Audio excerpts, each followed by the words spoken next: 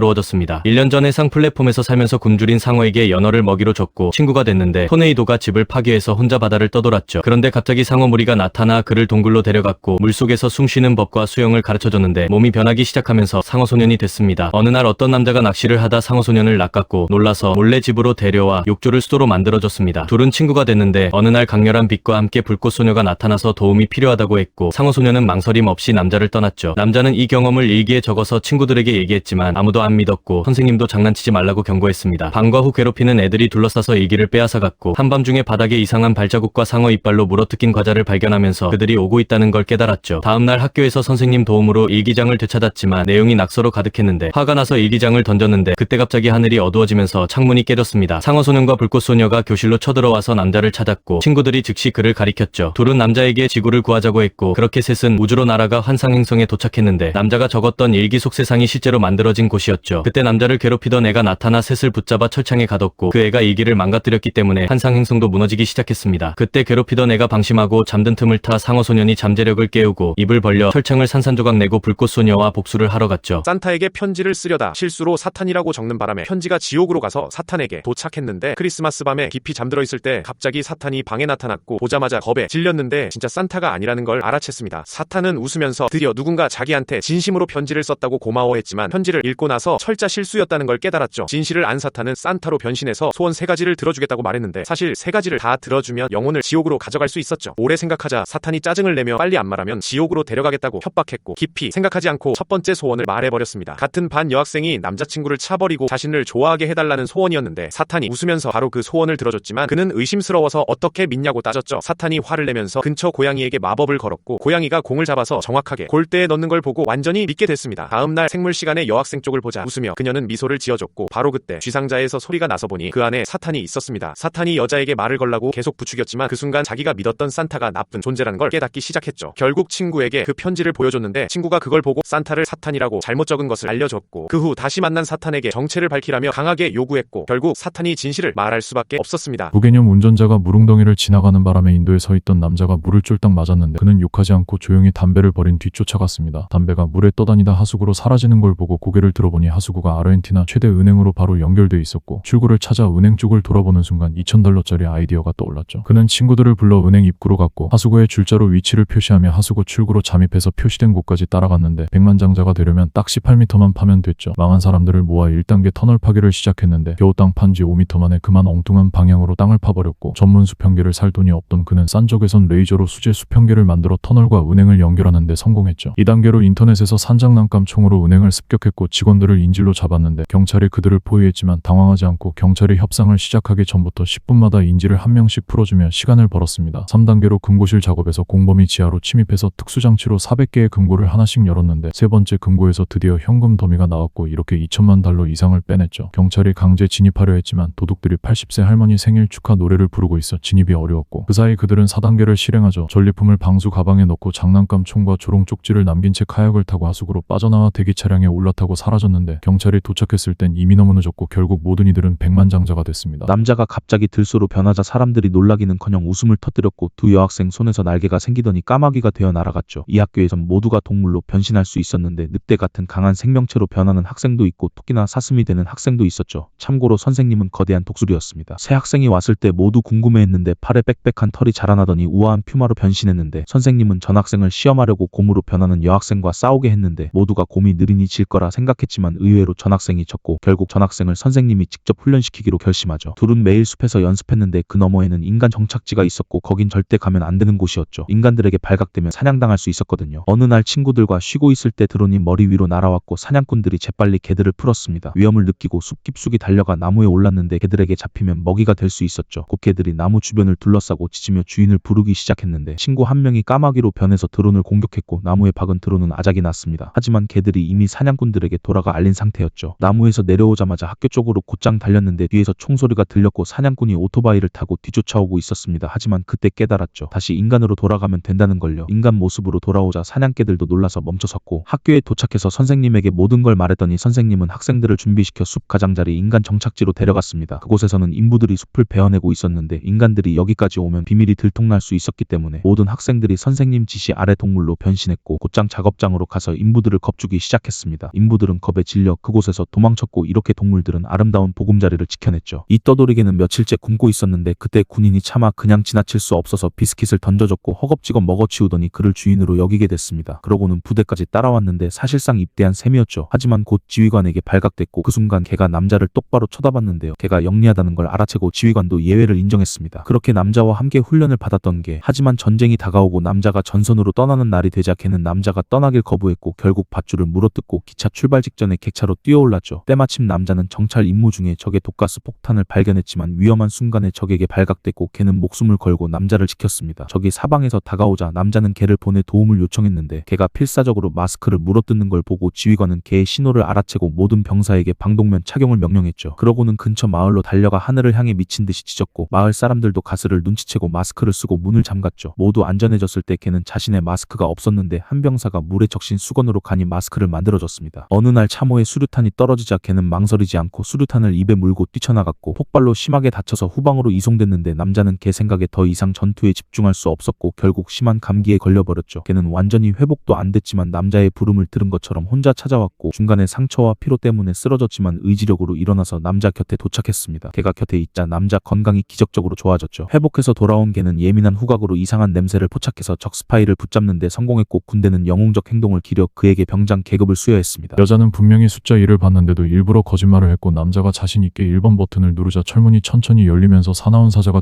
뛰쳐나왔습니다. 남자는 도망치려 했지만 이미 늦었고 여자는 남자를 배신한 대가로 1천만 달러를 받았죠. 이들이 참가한 건 공주와 노예라는 게임이었는데 세 버튼이 3개의 철문과 연결돼 있고 그중 한 곳에는 공주가 있지만 나머지 2개의 문 뒤엔 사자가 숨어 있었습니다. 공주를 선택하면 두 사람이 함께 1천만 달러를 받는데 공주는 정답을 볼 수 있었지만 돈 앞에서 사랑은 무너졌죠. 두 번째 도전자가 등장했는데 엄청난 상금 때문에 겁이 났지만 모든 걸 걸기로 결심했죠. 쇠사슬이 발을 묶자 게임이 시작됐고 공주의 문이 열렸는데 그녀는 바로 전 여자친구였습니다. 생사의 갈림길에서 그는 전 여친에게 답을 알려달라고 애원했죠. 3번 버튼을 누르려는데 다른 우리에 있던 사람들이 갑자기 말렸고 굶주린 사자를 보던 그는 멘붕이 왔는데요. 그때 그의 옛 라이벌이 예전에 자신에게 했던 말이 떠올랐고 그가 말한 결단력이 3번과 일치해서 모든 걸 걸기로 했습니다. 손을 뻗어 3번을 눌렀고 철문이 열리자 나온 건 사자가 아니었습니다. 감격해서 전 여자친구에게 고마워했지만 알고 보니 주최 측이 그녀에게 3번이라고 말하라고 시켰다고 말했죠. 주최 측은 그녀가 이전에 남자를 속인 적이 있던 것을 알고 그가 그녀를 절대 안 믿을 거라 확신했지만 계획이 실패한 겁니다. 라이벌이 남자를 도운 이유는 바로 그와 동맹을 맺어서 이 게임 상금으로 1억 달러짜리 파친코 게임에 도전하려던 거였고요. 남자가 콘서트장에서 갑자기 수천 명을 수용하는 이 거대한 공간이 자기를 위한 함정 같다고 느꼈는데요. 겉으로는 좋은 아버지였지만 사실 그는 연쇄 범죄자였고 그의 본능은 예민했죠. 뭔가 잘못됐다는 걸 눈치챘는데 콘서트장에 경찰이 3,000명 넘게 있었고 그땐 이미 자신과 같은 셔츠를 입은 남자들이 하나씩 끌려가고 있었습니다. 위험을 감지하고 휴식 시간에 가게로 몰래 들어가서 주인한테 왜 경찰이 많냐고 물었는데 콘서트 자체가 수배 중인 범죄자를 잡기 위해 파놓은 함정이라는 답을 들었죠. 웃었지만 온몸이 얼어붙었는데 딸과 빨리 도망쳐야 했지만 모든 출구에 경찰이 가득해서 나갈 수가 없었습니다. 계단에 술 취한 여자를 보고 갑자기 아이디어가 떠오른 그는 여자를 조용히 밀어 넘어뜨렸고 문 앞 경찰들이 우르르 몰려간 사이 딸을 데리고 나가려는데 다른 경찰들이 교대하러 와서 다시 객석으로 돌아갈 수밖에 없었죠. 스타가 게스트를 초대했고 승강 플랫폼을 타고 올라가는 걸 보니 저걸 이용하면 도망칠 수 있을 것 같았는데 딸을 데리고 가려 했지만 딸이 무대만 쳐다보면서 안 움직이는 바람에 플랫폼이 닫혔고 유일한 기회를 놓쳐줬습니다. 화장실 간다고 말하고 나가서 판매원을 만나 얘기하다가 직원 카드로 문을 열 수 있다는 걸 알게 됐는데 물건 나르는 사이 몰래 카드를 훔쳤고 경찰이 직원들한테 준 암호 문구가 있다는 정보도 얻었죠. 카드로 백스테이지에 들어갔는데 경찰 특수부대가 그를 잡을 계획을 세우고 있었고 커피 가지러 가는 척하면서 옆을 지나가며 계획을 전부 듣고 떠나기 전에 무전기도 주머니에 넣었죠. 딸에게 돌아와서 무전기를 켰는데 딸은 그의 특징을 설명하고 있었고 백인 남성이고 40대에 발에 토끼 문신이 있다는 말을 듣고 재빨리 평평한 팔찌로 문신을 가렸습니다. 휴대폰으로 지도를 확인하고 딸한테 카드를 잃어버렸다며 이 자리에 있으라고 말한 뒤 사각지대에 있는 비상벨을 찾아갔는데 눌러서 혼란을 만들려 했지만 경찰이 이미 예상하고 있어서 그것도 실패했죠. 로비에서 다른 방법을 찾다가 치킨집 튀김기가 보였고 직원들이 자리 비운 틈에 기름 온도를 최고로 올려버렸습니다. 아무 일 없다는 듯 숨었다가 기름병이 터지면서 사람들이 몰려들자 웨이터 유니폼을 챙겨 입고 지붕으로 올라갔는데 지붕에도 경찰이 가득했죠. 강도들이 금을 실은 기차를 멈추기 위해 선로에 수백 킬로그램의 돼지 기름을 뿌려놨는데 선로에서 강한 진동을 느끼자 기차가 아주 가까이 왔다는 걸 눈치채고 재빨리 덤불 사이에 숨었죠. 한 2분쯤 지나자 기차가 그들 근처까지 도착했는데 기관사는 그때까지도 무슨 일이 일어날지 전혀 몰랐는데요. 바퀴가 기름진 선로에 닿자마자 기차가 미끄러지기 시작했고 1cm도 앞으로 나갈 수 없었는데 아무리 기어를 바꿔도 소용이 없었습니다. 강도들은 때가 됐다고 판단하고 재빨리 기차에 올라탔는데 기관사가 반응하기도 전에 붙잡혀 기차 밖으로 내던져졌죠. 그 다음 경비들이 있는 객차에 벌집을 던져서 그들을 공격했는데 목숨을 부지하려고 경비들이 문을 열고 탈출하려 했지만 객차를 나가자마자 강도들에게 공격을 당했죠. 그들을 다 제압한 뒤 강도들은 증기 밸브를 열고 재빨리 객차를 분리시키고 금이 실린 객차를 갖고 도망쳤습니다. 강도들은 도둑질에 성공했다고 생각했지만 갑자기 브레이크가 고장났고 기차가 내리막길을 달리게 됐습니다. 객차의 속도는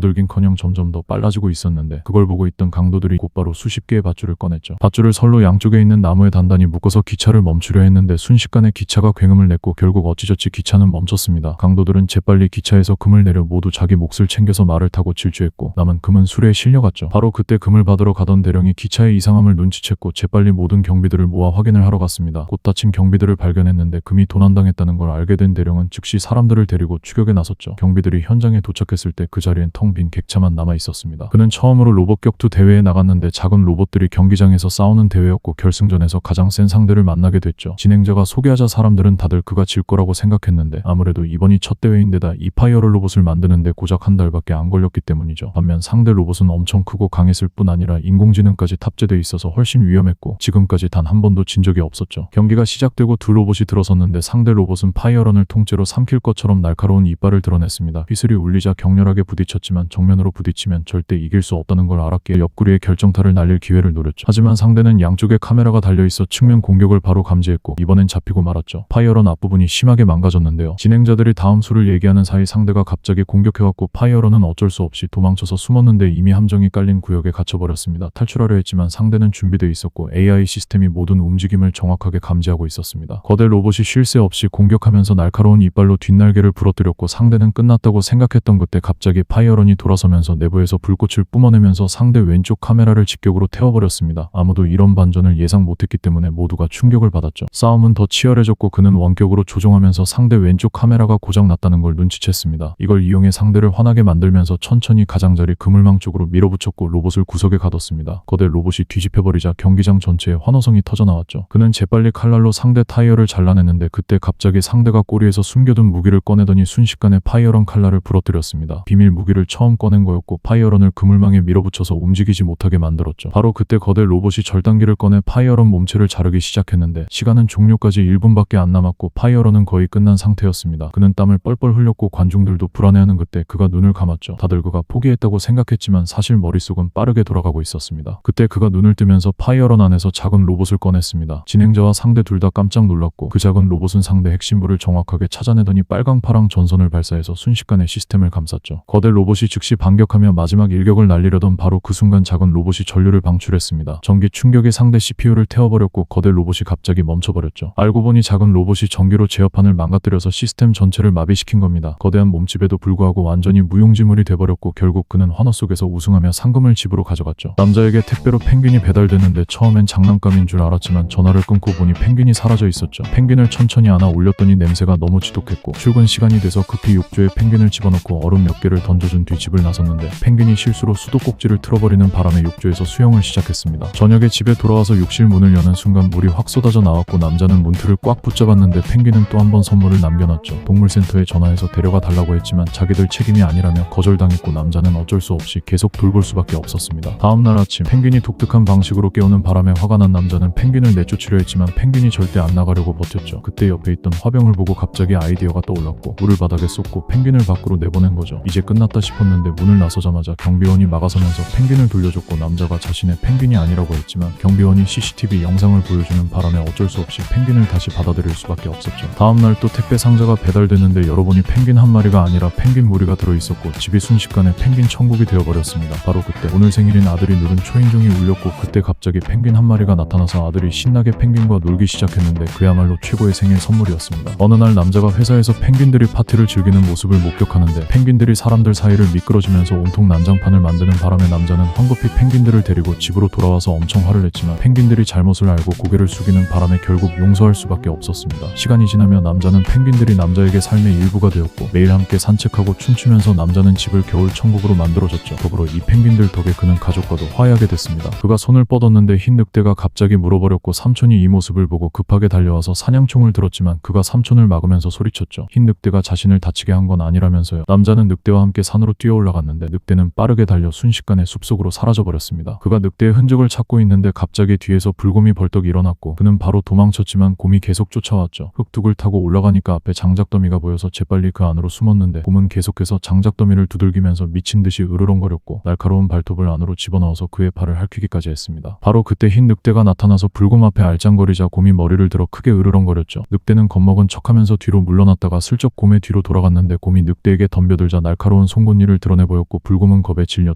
도망쳐버렸습니다. 이렇게 그는 구출됐죠. 다음날 그가 떠나려고 하는데 강가에서 늑대가 기다리고 있었고 그는 고마운 마음에 흰 늑대에게 고기를 줬습니다. 그가 작은 배에 올라타자 흰 늑대는 언덕에서 그가 떠나는 걸 지켜봤는데 안타깝게도 얼마 안 가서 악당 무리에게 잡혀가고 말았죠. 늑대는 매일 투견장에서 싸워가며 악당들에게 돈을 벌어다 줘야 했는데 밤낮으로 쇠사슬에 묶여 지내다 보니 점점 인간을 미워하기 시작했습니다. 그러던 어느 날 싸우다가 늑대가 투견에게 물렸는데 위험한 순간에 그가 철봉을 들고 나타나서 투견의 턱을 벌려주고 흰 늑대를 구했죠. 그와 삼촌은 다친 늑대를 들것에 실어서 오두막으로 데려갔지만 늑대는 인간에게 적대감을 품고 있었습니다. 그가 조심스럽게 다가가서 늑대를 묶은 쇠사슬을 풀어주려고 했는데 늑대가 그의 손을 물어버렸죠. 그는 아무 말도 하지 않고 사슬을 풀어줬습니다. 시간이 지나자 늑대도 그의 선한 마음을 느꼈는지 그의 손바닥에 있는 육포를 받아먹기도 하고 심지어 이마도 쓰다듬게 해줬죠. 그렇게 둘은 다시 동료가 됐습니다. 흰 늑대는 그가 금을 찾는 것도 도와줬는데 어느 날 재앙이 일어났고 삼촌이 굉음을 듣고 달려가 보니 동굴이 무너진 것이었죠. 안으로 들어가 보니 늑대가 필사적으로 땅을 파고 있었고 삼촌도 재빨리 구조에 합류했는데 늑대 덕분에 그는 살아났습니다. 늑대가 그를 구해준 게 벌써 두 번째였죠. 늑대 발에 묻은 흙을 보고 기뻐하면서 동굴로 돌아갔더니 예상대로 벽에서 금이 나왔고 그는 금을 가득 담아서 집으로 가져왔습니다. 그가 감사한 마음으로 늑대를 쓰다듬었고 결국 산에 집을 짓고 흰 늑대와 평생을 함께 살았는데 동물은 인간의 도구가 아니라 우리의 동료라는 걸 깨달았습니다. 그녀는 오래된 크리스마스 영상을 보고 있었는데 영상엔 분명하게 산타클로스가 정말로 선물을 주러 왔던 흔적이 남아 있었습니다. 그녀는 바로 오빠를 불러 영상을 보여줬고 마침 크리스마스가 다가오고 있었기 때문에 둘은 산타를 직접 촬영하기로 결심했습니다. 그녀는 굴뚝밖에 실을 묶고 방울을 달고 바닥에 가루를 뿌려서 산타의 발자국을 확인할 수 있게 준비했죠. 오빠는 문 손잡이를 떼어내고 그 안에 카메라를 설치해서 산타를 녹화하려고 했습니다. 그렇게 한밤중이 되자 갑자기 방울 소리가 울렸고 그녀는 깜짝 놀라 카메라를 확인했는데 바닥에 산타의 발자국이 선명하게 찍혀 있었죠. 그래서 급하게 오빠를 깨워서 함께 창문 밖을 내다봤는데 산타클로스가 집집마다 선물을 나눠주고 있었습니다. 조용히 산타를 따라 밖으로 나간 둘은 산타의 썰매를 발견했고 그녀는 망설임 없이 나무에 올라가 썰매 위로 뛰어내렸죠. 오빠도 어쩔 수 없이 따라 올라탔는데요. 잠시 후 산타클로스가 썰매로 돌아왔는데 뒤에 둘이 숨어있는 줄은 전혀 눈치채지 못했고 썰매를 몰아 하늘 높이 날아올랐습니다. 근데 갑자기 그녀가 너무 추운 나머지 산타에게 담요를 달라고 말해버렸고 그 소리를 들은 산타는 깜짝 놀라 썰매 궤도를 이탈하고 말았죠. 그녀는 균형을 잃고 썰매에서 떨어졌고 오빠는 급히 산타에게 도움을 요청했는데 그렇게 그녀를 구해냈지만 문제는 그게 다가 아니었습니다. 맞은편에서 비행기가 다가오고 있었거든요. 다행히 산타가 재빨리 피하긴 했지만 놀란 술록들이 공중에서 미친 듯이 달리기 시작했고 연결 막대가 심하게 흔들렸는데 진짜 문제는 썰매의 시간 제어 장치가 망가졌다는 거였죠. 이 때문에 시간의 워물이 열리면서 다같이 시간 터널 속으로 빨려 들어갔는데요. 그러면서 산타의 마법 모자가 떨어져 나가자 연결 막대가 버티지 못하고 부러졌고 술록대가 썰매에서 떨어지고 말았습니다. 산타는 필사적으로 썰매를 조종해봤지만 탑에 부딪히며 함께 추락했는데 하지만 짧은 시간 동안 수많은 나라를 가로질러 왔고 이제 문제는 과연 이들이 무사히 집으로 돌아갈 수 있을까 하는 거였습니다. 남자는 가장 깊은 감방에 스스로 갇힌 뒤 열쇠를 밖으로 던져버렸는데 동료들이 뛰어들어왔을 때는 이미 지상을 향한 창문만 뚫어지게 바라보고 있었죠. 동료가 제발 바보 같은 짓은 하지 말라고 간청했지만 남자는 결국 그 말을 꺼내고 말았는데 그 말은 한 번도 살아 돌아온 사람이 없는 금기의 말이었습니다. 이 시대 인류는 지하 1500m 깊은 곳에서 살아가고 있었는데 이곳엔 절대 어길 수 없는 규칙이 하나 있었죠. 단 한마디 나가고 싶다는 말만 하면 강제로 지상으로 보내지는데 지상으로 올라간 사람들은 예외 없이 모두 독 때문에 목숨을 잃었습니다. 하지만 남자가 그 말을 한 건 3년 전 아내의 마지막이 너무나 의문스러웠기 때문인데 그날 아내는 식당에서 밖에는 꽃이 만발하고 새들이 노래한다고 소리쳤습니다. 거대한 화면에 비치는 폐허는 전부 고위층이 만든 가짜 영상이고 사람들을 영원히 이곳에 가둬두기 위한 거짓말이라고 외쳤지만 아무도 믿어주지 않았죠. 결국 아내는 금지된 그 말을 내뱉었고 남자는 찢어지는 심정으로 아내를 직접 지상으로 보낼 수밖에 없었는데 벙커 안 사람들이 지켜보는 가운데 아내는 출구를 나서자마자 감격에 겨운 얼굴로 카메라 렌즈를 닦아냈죠. 진실을 증명했다고 믿었지만 얼마 걷지도 못하고 그대로 쓰러지고 말았습니다. 그 순간 사람들의 희망은 산산조각 났지만 남자만은 알고 있었죠. 사실 아내가 떠나기 전 몰래 했던 약속이 있었거든요. 만약 밖이 살만한 곳이라면 반드시 돌아서서 렌즈를 닦겠다고 했으니까 아내에겐 분명 다른 이유가 있다는 거였죠. 진실을 밝혀내기 위해 남자도 나가겠다고 말했고 시장은 그에게 보호복을 입힌 뒤 지상으로 보냈는데 그렇게 남자는 긴 계단을 한 걸음씩 올라 지상을 향해 갔습니다. 벙커의 문이 열리자 남자는 충격에 빠졌는데요. 밖은 정말로 아내가 말했던 그대로였거든요. 남자는 서둘러 사람들에게 진실을 알리려고 필사적으로 카메라 쪽으로 달려가 먼지를 닦아냈지만 벙커 안의 거대한 화면엔 여전히 폐허만 비치고 있었죠. 그러고는 곧장 아내가 쓰러진 곳으로 향했는데 한 걸음 걸을 때마다 구역질이 심해지더니 바로 그때 남자는 깨달았습니다. 진짜 독은 보호복 안에 숨겨져 있었다는 걸요. 그래서 남자는 전례 없는 결단을 내렸습니다. 스스로 헬멧을 벗어버린 거죠. 하지만 몸은 이미 한계였고 남자는 아내 곁에 쓰러졌습니다. 사람들은 또다시 모든 희망이 사라졌다고 생각했지만 단 한 명의 여자만은 알아챘습니다. 그 남자가 헬멧을 벗었다는 사실을 말이죠. 어린 스님이 강에서 작은 물고기를 잡아 몸에 돌을 묶은 뒤 다시 물에 넣었습니다. 물고기가 고통스럽게 헤엄치는 모습을 지켜본 그는 개구리에게도 작은 뱀에게도 똑같이 했죠. 스승은 이 모든 걸 지켜봤지만 말리지 않았습니다. 대신 그날 밤 잠든 어린 스님의 등에 커다란 돌을 묶어놓았죠. 다음날 아침 온몸이 아파 간신히 일어난 스님은 돌을 풀어달라고 애원했는데요. 스승은 먼저 강으로 가서 동물들의 돌을 풀어주라고 했습니다. 만약 하나라도 죽었다면 그 돌은 영원히 등에 남을 거라고요. 어린 스님은 허둥지둥 강으로 달려갔죠. 개구리는 다행히 살아있었지만 물고기는 이미 숨을 거뒀습니다. 뱀도 마찬가지였죠. 어린 스님은 눈물을 쏟았습니다. 자신의 장난이 무고한 생명을 앗아갔다는 걸 그제야 깨달은 거였죠. 세월이 흘러 스님은 어른이 됐는데요. 어느 날 한 소녀가 절에 나타났습니다. 스님은 금기를 어겼고 스승은 그 관계를 잊으라고 경고했죠. 하지만 스님은 듣지 않았습니다. 결국 스승이 잠든 사이 그는 부처상을 들고 절을 떠나버렸죠. 스승은 알고 있었지만 막지 않았습니다. 수년 후 스승은 신문에서 수배 전단을 봤는데요. 한눈에 알아볼 수 있었습니다. 10여 년 전 떠났던 그 어린 스님이었죠. 이 고양이는 너무 못생겼다는 평가를 받았습니다. 손님들마다 보자마자 고개를 저으며 돌아갔죠. 가격을 아무리 낮춰도 아무도 거들떠보지 않았는데요. 고양이는 이 세상에 자기를 원하는 사람은 없다고 생각하기 시작했죠. 밥도 안 먹고 다른 고양이들이 입양되어 사랑받는 모습을 절망적인 심정으로 바라봤습니다. 그러던 어느 날 한 남자가 펫샵에 들어왔는데요. 직원이 급하게 이 고양이를 소개했죠. 곧 한 살이 되면 성묘가 되는데 그러면 아무도 안 사가고 좁고 어두운 보호소로 보내줘야 했기 때문이었죠. 근데 직원이 너무 들이대는 바람에 오히려 남자가 겁먹고 도망가 버렸습니다. 고양이는 역시 아무도 자기를 안 좋아한다고 생각했죠. 직원이 고양이 앞날을 걱정하고 있을 때 가게 입구에서 목걸이 하나를 발견했는데 거기엔 반지 2개가 달려 있었습니다. 얼마 뒤 아까 그 남자가 목걸이를 찾으러 돌아왔죠. 알고 보니 남자는 세상을 떠난 아내가 여전히 그리운 마음에 결혼 반지를 목걸이에 걸고 다녔던 겁니다. 펫샵에 온 이유도 아내가 살아있을 때 고양이를 키우고 싶어 했던 게 갑자기 떠올랐기 때문이었죠. 한편 고양이는 생각했습니다. 내가 저 목걸이였으면 나도 누군가한테 소중히 여겨졌을 텐데. 남자가 목걸이를 걸려던 순간 강아지가 갑자기 짖어서 깜짝 놀라 반지를 떨어뜨렸고 반지가 대굴대굴 굴러서 고양이 앞까지 왔습니다. 남자가 몸을 숙여줍는 순간 둘이 동시에 고개를 들었고 눈이 마주쳤죠. 남자가 고양이를 뚫어지게 쳐다봤고 고양이도 똑같이 쳐다봤는데 그렇게 남자는 이 고양이를 입양하기로 결정했습니다. 직원도 고양이도 깜짝 놀랐죠. 고양이는 누가 자기를 원할 거라곤 상상도 못했거든요. 근데 남자는 이 못생긴 고양이가 완전 사랑스럽다고 생각했습니다. 고양이는 남자 품의 온기를 느끼며 이게 진짜인지 믿을 수가 없었죠. 고양이가 주인을 찾은 걸 보고 직원들도 진심으로 기뻐했습니다. 남자가 고양이를 집에 데려왔는데 고양이는 무서워서 이동장 밖으로 나오질 못했죠. 남자네 가족도 자기를 싫어하면 어쩌나 걱정됐기 때문인데요. 그때 남자가 자기는 여기서 혼자 산다고 말해줬고 고양이는 이 남자도 자기처럼 외롭다는 걸 알아챘습니다. 그래서 천천히 상자 밖으로 나와 남자한테 다가가 위로해줬죠. 남자는 고양이에게 이름을 잔뜩 불러줬는데 고양이는 머리가 핑핑 돌았는데 알고 보니 이름을 골라주는 중이었던 거죠. 결국 남자는 고양이 이름을 선샤인이라고 지었습니다. 이 고양이를 만나서 자기 삶에 다시 따뜻함이 돌아왔기 때문이었죠. 근데 남자는 고양이를 처음 키워봐서 모래를 얼마나 써야 하는지 몰랐습니다. 그래서 혹시 몰라 한 봉지를 통째로 부어버렸고 사료도 꼼꼼하게 계량해서 줬습니다. 게으른 고양이는 밥 먹고 바로 상자로 들어가서 잠들었는데요. 고양이가 편안하게 자는 모습을 보며 남자는 세상을 떠난 아내가 떠올랐습니다. 이제 자기도 고양이가 생겼는데 아내는 영영 못 본다는 게 아쉬웠죠. 남자가 잠자리에 누웠을 때 고양이가 슬금슬금 이불 속으로 들어와 옆에 자리 잡았습니다. 슬픔에 빠진 남자를 위로하려는 것처럼요. 남자가 고양이를 살며시 안아줬고 곧 둘 다 잠이 들었죠. 아내가 떠난 뒤로 이렇게 깊이 잠든 건 처음이었습니다. 모두 이 사랑스러운 고양이 덕분이었죠. 삶에 다시 따뜻함과 희망이 찾아온 겁니다. 그리고 고양이도 드디어 진짜 집이라고 부를 수 있는 곳을 찾았죠. 소녀는 우유를 마시고 싶었지만 실수로 머리에 쏟아버렸고 아이스크림을 샀지만 그것마저 바닥에 떨어뜨렸습니다. 시험 시간에 문제를 보자마자 망설임 없이 3이라고 적었는데요.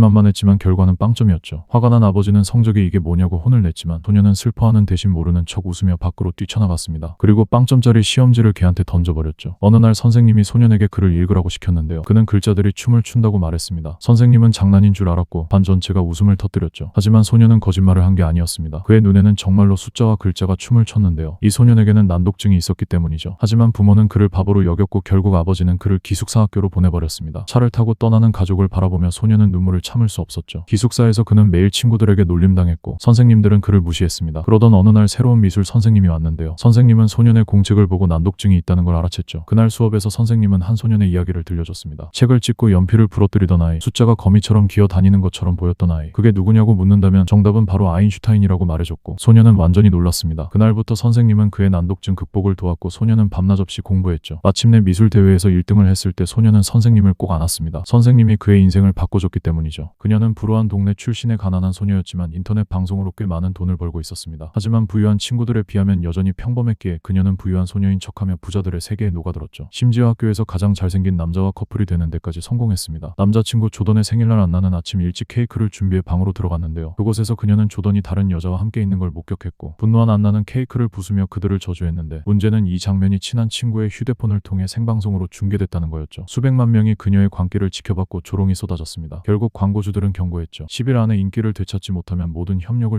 취소하겠다고요. 혼란스러운 안나는 가장 친한 친구 리사를 찾아갔지만 그녀의 마음속에 숨겨진 질투는 눈치채지 못했습니다. 리사는 내기를 제안했죠. 캠퍼스에서 아무 남자나 골라 10일 안에 조던만큼 인기 있게 만들어보라고요. 무도회에서 여왕 칭호를 얻으면 안나의 승리였지만 조건이 하나 있었는데요. 변신시킬 대상은 리사가 직접 고른다는 거였습니다. 안나는 그저 친구들 사이에 재미있는 게임이라 생각하며 기꺼이 받아들였죠. 감옥에서 이 장발의 죄수한테 시비 거는 사람은 아무도 없었습니다. 그는 항상 작은 공을 손에 들고 다녔는데 특정 지점에 던지면 병 4개를 튕겨서 정확히 손으로 돌아왔죠. 한 번은 쳐다보지도 않고 그 공으로 새를 맞힌 적도 있었습니다. 작은 돌멩이 하나도 그의 손에 들어가면 치명적인 무기가 됐죠. 이 뛰어난 실력 덕분에 한 경찰이 위험한 임무를 제안했는데 성공하면 형량을 15년 줄여주겠다는 조건이었고 죄수는 고민도 안 하고 바로 수락했습니다. 대신 도망 못 치게 목에 화학폭탄을 심어놨죠. 임무 장소에 도착하니 특수팀이 기다리고 있었는데 동료들이 하나같이 이상했습니다. 모자 쓴 남자는 방금 뭔가 역겨운 걸 밟았고 흰머리 남자는 벼룩이라도 있는 것처럼 몸을 벌벌 떨었죠. 심지어 한 명은 늑대처럼 생겼는데 아무리 봐도 인간이 아니었습니다. 곧 군인들이 다들 비행기에 태웠고 임무 시작 직전에 마지막 멤버가 합류했는데 이동하는 동안 다들 농담 따먹기 하고 있는 반면 장발 남자만 구석에서 조용히 있었습니다. 이번 임무는 온전히 저 남자에게 달린 것 같았거든요. 목표 지역에 도착하자 장발 남자는 준비를 마쳤습니다. 두 멤버가 물속으로 뛰어들자 바로 뒤따랐고 나머지도 줄줄이 뛰어내렸죠. 근데 아무도 늑대가 수영을 못한다는 걸 몰랐습니다. 그는 그대로 물속으로 가라앉았고 다들 당황했죠. 그때 장발 남자가 재빨리 뛰어들어서 끌어다가 해변으로 데려왔습니다. 위험을 느낀 늑대는 죽은 척했는데 그때쯤 나머지 팀원들도 땅에 도착해서 일단 숨어서 상황부터 살피기로 했습니다. 정글은 완전 깜깜했고 다들 전투 준비를 마쳤죠. 근데 팀 안에 배신자가 있었고 이미 적한테 위치가 새나간 상태였습니다. 상황이 걷잡을 수 없게 되자 지휘관이 후퇴하라고 명령했지만 상급 장교가 그 명령을 거부했죠. 이 팀이면 적의 총알 세례 속에서도 살아남을 수 있다고 믿었거든요. 예상대로 할리퀸이 먼저 로켓 발사기를 집어들고 기습 공격을 날렸습니다. 나머지 멤버들도 뒤따랐고 팀워크가 끝내줬죠. 결국 적 방어선을 뚫는 데 성공했는데 갑자기 한 멤버의 팔이 몸에서 떨어져 나가더니 혼자서 적들을 패기 시작했습니다. 장발 남자는 깜짝 놀랐죠. 팀에 있던 외계인까지 싸움에 끼어들었고 늑대인간은 적 헬리콥터를 뺏는데 성공했는데 실수로 적을 처리하다가 동료를 해쳐버렸습니다. 상황은 순식간에 뒤집혔죠. 멤버들이 하나둘씩 쓰러지자 장발 죄수는 겁에 질려서 도망치려 했습니다. 장교가 멈추라고 소리쳤지만 그는 이 말을 무시했고 결국 장교는 버튼을 눌렀죠. 죄수 목에 있던 폭탄이 터졌습니다. 하지만 사실 장교는 다 계산하고 있었습니다. 그래서 한 팀이 망해도 다른 팀이 임무를 끝낼 수 있게 두 팀을 따로 보냈던 거죠. 한 남자가 출근길에 강도를 만났는데 누군가 수류탄을 던지는 바람에 그 자리에서 세상을 떠났죠. 그런데 다음날 남자는 멀쩡히 다시 살아났는데요. 다시 집을 나서도 몇 번을 쓰러지던 다음날 아침이면 부활해서 똑같은 하루를 반복했습니다. 먼저 금붕어에게 인사하고 똑같은 옷을 입고 카페에서 무설탕 커피를 주문한 뒤 은행으로 출근했죠. 강도들이 은행에 들이닥치면 능숙하게 바닥에 엎드려 경비원과 수다를 떨었는데 이 모든 게 익숙했던 이유는 바로 그들이 게임 속 NPC였기 때문이죠. 선글라스를 쓴 사람들은 플레이어였고 NPC들은 오로지 정해진 프로그램대로만 움직여야 했거든요. 그런데 어느 날 남자는 한 여자 플레이어를 보자마자 한눈에 반해버렸습니다. 그녀를 따라가다 정해진 경로를 이탈했고 그녀에게 인사하려던 순간 기차에 치여 날아갔죠. 다시 부활한 남자는 카페에서 갑자기 다른 선택을 해봤는데 이번엔 설탕을 넣은 커피를 주문한 거였죠. 바리스타는 얼어붙었고 다들 이상한 눈으로 쳐다봤는데 심지어 밖에 있던 탱크까지 그를 겨눴습니다. 은행에 도착해 바닥에 엎드렸다가 고개를 드는 순간 그 여자가 다시 보였죠. 경비원이 경고했습니다. 저 여자는 선글라스를 쓴 플레이어니까 가까이 가지 말라고요. 하지만 이 말이 오히려 남자에게 힌트가 됐죠. 남자는 강도에게 다가가 선글라스를 빌려달라고 했고 당연히 두들겨 맞았습니다. 그런데 좋아하는 사람이 떠나려는 걸 보자 갑자기 힘이 솟았고 필사적으로 싸워 선글라스를 빼앗았죠. 선글라스를 쓴 순간 세상이 완전히 달라 보였습니다. 건물들이 전부 다르게 보였고 길에선 꼬마 의사가 나타났죠. 손을 뻗어 만지자 상처가 순식간에 나와서 남자는 엄청 놀랐는데요. 바로 그때 한 한 명의 플레이어가 그의 앞에서 쓰러졌는데 몸에서 돈이 둥둥 떠올랐죠. 손을 가볍게 흔들자 돈이 바로 계좌로 들어왔고 남자는 곧바로 돈을 뽑아서 갖고 싶었던 운동화를 샀죠. 하지만 이 이상한 행동이 직원들의 눈에 띄었고 그들은 남자를 해커로 판단해 공격하기 시작했습니다. 남자는 완전 당황해서 도망칠 수밖에 없었는데 높은 건물로 뛰어 들어갔지만 직원들이 금방 따라왔고 위기의 순간 남자는 새 운동화를 내려다봤고 버튼을 누르자 놀랍게도 100층 높이까지 점프했죠. 직원들은 분노해서 건물 전체를 계단으로 바꿔버리며 미친 듯이 쫓아왔습니다. 남자는 건물에서 떨어지면서도 새 아이템을 계속 주었고 다행히 그 덕분에 살아남았죠. 직원들은 드디어 해커를 처리했다고 생각했지만 다음날 남자는 다시 살아났죠. 이번엔 플레이어들이 NPC를 괴롭히는 걸 막고 빼앗긴 돈을 주인에게 돌려주기 시작했습니다. 플레이어들을 물리치며 계속 레벨이 올랐고 점점 부자가 됐죠. 곧 현실 세계 인터넷에서 화제가 되면서 뉴스에까지 등장했습니다. 다들 이 남자의 정체가 궁금했거든요. 직원들도 그를 표적으로 삼고 최종 NPC를 보냈습니다. 이 강력한 적 앞에서 남자는 간신히 버텼죠. 결정적인 순간 남자는 다시 선글라스를 쓰고 캡틴 아메리카의 방패를 소환해 거인의 치명적인 공격을 막아냈습니다. 공장에서 일하던 한 여자가 초콜릿 안에서 이상한 걸 발견했는데 얼른 숨기려 했지만 사장이 순식간에 낚아채버렸습니다. 그건 평범한 종이가 아니라 황금 티켓이었죠. 이 사람은 전 세계 초콜릿을 사들이느라 2억 달러를 쓰고 수천 명을 고용해 쉬지 않고 포장을 뜯게 했습니다. 오직 이 황금 티켓 하나를 찾기 위해서였는데 그건 전 세계에서 단 5개의 초콜릿에만 숨겨져 있었죠. 이건 신비로운 초콜릿 공장 주인 윌리 원카가 기획한 이벤트였고 티켓을 얻은 아이는 가족과 함께 공장을 방문할 수 있었습니다. 전 세계 아이들이 열광하기 시작했죠. 첫 번째 티켓은 단 것을 사랑하는 뚱뚱한 소년, 두 번째는 부잣집 버릇없는 소녀가 차지했습니다. 세 번째는 상이란 상은 다 휩쓴 금발 소녀, 네 번째는 게임에 빠진 천재 소년이 가져갔죠. 이제 마지막 티켓 하나만 남았는데 찰리는 티켓을 얻을 거라곤 꿈도 꾸지 않았습니다. 왜냐하면 가족은 가난했고 낡고 작은 집에서 살았거든요. 초콜릿 하나도 잔칫날에나 볼 수 있는 귀한 것이었죠. 생일날 가족들이 힘을 모아 초콜릿 하나를 사줬고 찰리는 기대에 찬 눈으로 포장을 열었습니다. 하지만 티켓은 없었고 찰리의 마음이 무너지려던 그때 할아버지가 비상금을 꺼내며 한 번만 더 해보라고 말했죠. 찰리는 기쁜 마음으로 초콜릿을 또 샀지만 운명은 여전히 잔인했습니다. 그날 고개를 푹 숙이고 걷던 찰리는 우연히 땅바닥에서 10달러를 발견했고 그 돈으로 초콜릿을 하나 더 샀죠. 포장을 뜯는 순간 그의 운명이 완전히 바뀌었는데 안에 황금 티켓이 들어있었습니다. 찰리는 이게 꿈인지 생시인지 믿을 수가 없었습니다. 세상에서 가장 신비로운 초콜릿 공장에 들어갈 기회를 얻은 거였죠. 집에 돌아와 소식을 전하자 할아버지는 기뻐서 춤까지 췄고 드디어 5명의 행운아들이 초콜릿 공장에 도착해 공장장 원카를 만났고 기대에 부푼 채 내부로 들어갔죠. 공장 안은 환상 그 자체였는데 모든 게 초콜릿으로 만들어져 있었습니다. 원카는 다정하게 마음껏 맛보라고 권했지만 아이들은 이게 테스트라는 걸 몰랐죠. 우승자에겐 엄청난 상이 기다리고 있었거든요. 뚱뚱한 소녀는 대단한 먹보라 바닥에 떨어진 초콜릿을 쉬지 않고 먹어대다가 누텔라 강을 발견하곤 또다시 먹기 시작했습니다. 사장이 위험하다고 경고했지만 소용없었고 다음 순간 소녀는 초콜릿 강에 풍덩 빠져버렸죠. 온몸이 초콜릿으로 뒤덮인 채 긴 튜브에 빨려 들어갔는데 너무 뚱뚱한 바람에 튜브가 터질 뻔했습니다. 겨우 빨려 들어가긴 했지만 결국 탈락이었죠. 금발 소녀는 껌만 씹고 있었는데 갑자기 코가 파랗게 변하더니 팔까지 번지기 시작했습니다. 이내 몸 전체가 부풀어 오르면서 거대한 블루베리로 변해버렸고 그녀도 탈락했죠. 다음은 호두방이었는데 이곳에선 다람쥐들이 호두 껍질을 까고 소리를 들어 나쁜 건 구덩이로 버리는 일을 했습니다. 부잣집 소녀는 다람쥐가 너무 마음에 들어서 애완용으로 갖고 싶었죠. 손을 뻗는 순간 다람쥐들이 한꺼번에 달려들어 소녀를 쓰러뜨렸고 한 다람쥐가 머리를 톡톡 두드리더니 나쁜 호두라고 판정했습니다. 다람쥐들은 그녀를 구덩이로 밀어버렸죠. 이제 두 소년만 남아서 거대한 기계가 있는 연구실에 도착했는데 이 기계는 초콜릿을 순간이동시킬 수 있었습니다. 호기심 많은 소녀는 망설임 없이 기계 안으로 들어갔고 결국 TV 속으로 순간이동되어 난쟁이가 되어버렸죠. 최종 우승자는 찰리였습니다. 사장은 초콜릿 공장 전체를 상으로 주겠다고 했지만 찰리는 망설임 없이 거절했죠. 가족을 떠나고 싶지 않았기 때문입니다. 한 소년이 천재만 통과할 수 있는 시험을 치르고 있었는데 규칙은 간단했습니다. 선생님이 사과를 다 먹기 전에 100문제를 풀어야 했죠. 뛰어난 지능을 가진 소녀는 빠르게 답을 써 내려갔고 선생님이 사과를 다 먹자 시험이 끝났습니다. 딱 5분 만이었죠. 선생님은 그 자리에서 채점을 마치고 합격자를 발표했는데 놀랍게도 단 한 명만 통과했습니다. 예상대로 그 천재 소년이었죠. 합격자들은 다음 라운드로 넘어갔는데요. 그때 한 소녀가 실수로 연필을 배수구에 빠뜨렸습니다. 시험 시작까지 단 1분밖에 남지 않았죠. 그 순간 소년이 자기 연필을 반으로 꺾어 소녀에게 건넸습니다. 소녀는 감동받아 꼭 은혜를 갚겠다고 약속했죠. 두 번째 시험이 시작됐는데요. 문제 난이도가 확 올라가는 바람에 아이들은 긴장했습니다. 한 응시자는 문제를 보자마자 도망쳐버렸고 심지어 천재 소년도 한 문제도 풀지 못하고 있었는데요. 그런데 그 소년은 시험을 완료했습니다. 일어서면서 소년에게 쪽지를 던졌는데 거기엔 답이 적혀 있었죠. 연필에 대한 보답이었습니다. 하지만 소년은 그 쪽지를 발로 차버렸는데요. 문제를 자세히 관찰한 끝에 시험의 비밀을 발견했기 때문이죠. 각 문제의 답이 다음 문제 안에 숨겨져 있었습니다. 이 시험은 관찰력을 평가하는 거였죠. 선생님이 결과를 발표했는데요. 예상대로 천재 소년은 또다시 통과했습니다. 결국 5명만 세 번째 라운드에 진출했죠. 이번엔 문제를 푸는 게 아니라 방 전체를 가로질러야 했는데 단 흰색 타일과 검은색 타일을 밟으면 안 됐습니다. 첫 번째 소년은 방을 둘러보더니 불가능하다고 선언했고 그 말을 듣자마자 선생님은 그녀를 탈락시켰죠. 두 번째 소년은 밧줄을 꺼내 반대편 문 손잡이에 묶고 조심스럽게 밧줄 위를 밟으며 방을 건넜죠. 다음은 운동을 잘하는 소년. 노란색 사각형 위로 힘차게 뛰어다녔고 심지어 벽을 이용해 스파이더맨처럼 점프하며 쉽게 성공했죠. 안경 쓴 소년은 무릎과 팔꿈치로 기어갔는데요. 규칙의 허점을 이용해 결승선까지 도달했습니다. 마지막은 천재 소년 차례였죠. 그는 잠시 생각하더니 그냥 걸어서 통과해버렸습니다. 모두가 어리둥절했는데요. 알고 보니 타일은 모두 직사각형이었죠. 규칙은 정사각형을 밟지 말라고만 했으니까요. 새엄마 리사는 매일 의붓딸에게 정성껏 도시락을 싸주고 오니기리 안에 동전까지 넣어줬는데요. 딸은 항상 맛있다며 칭찬했고 도시락통은 늘 깨끗이 비워져 돌아왔습니다. 하지만 리사는 곧 깨닫게 됐죠. 아무리 잘해줘도 이 아이는 자신을 진심으로 받아들인 적이 없다는 걸요. 분노한 리사는 공원으로 향했고 그네를 타던 한 아이를 거칠게 밀어버렸는데 아이가 비명을 질러도 아랑곳하지 않았죠. 부모들이 달려와 리사를 밀치며 당황하는 모습을 보자 그녀의 얼굴엔 이상한 미소가 번졌습니다. 리사가 부잣집에 시집온 뒤 딸은 겉으로만 그녀를 따르는 척했는데요. 생일날 필통을 선물하자 딸은 무척 기뻐하는 것 같았죠. 그런데 며칠 뒤 리사가 왜 필통을 안 쓰냐고 묻자 딸은 친구가 빼앗았다고 했습니다. 다음날 학교를 찾아가 확인했지만 그 친구는 그런 적 없다고 했죠. 얼마 뒤 집 변기가 막혔는데 처음엔 대수롭지 않게 여겼습니다. 그런데 배관공이 한참을 작업한 끝에 꺼낸 건 바로 그 필통이었습니다. 리사는 경악했죠. 이렇게 어린아이가 이토록 교활할 줄은 상상도 못했으니까요. 그런데 더 충격적인 일이 기다리고 있었는데 선생님이 말하길 어제 점심시간에 딸이 갑자기 울면서 새엄마가 도시락을 안 싸줬다고 했다는 겁니다. 리사는 이해할 수 없었는데요. 매일 도시락을 싸줬고 딸은 늘 맛있다고 했으니까요. 그날 밤 남편에게 이 모든 걸 털어놓자 남편은 딸이 엄마 사랑을 오래 못 받아서 그렇다며 시간을 더 보내라고 했습니다. 하지만 그는 몰랐죠. 그 순진해 보이는 딸이 창가에 서 있던 다른 아이를 밀어 떨어뜨렸다는 거요.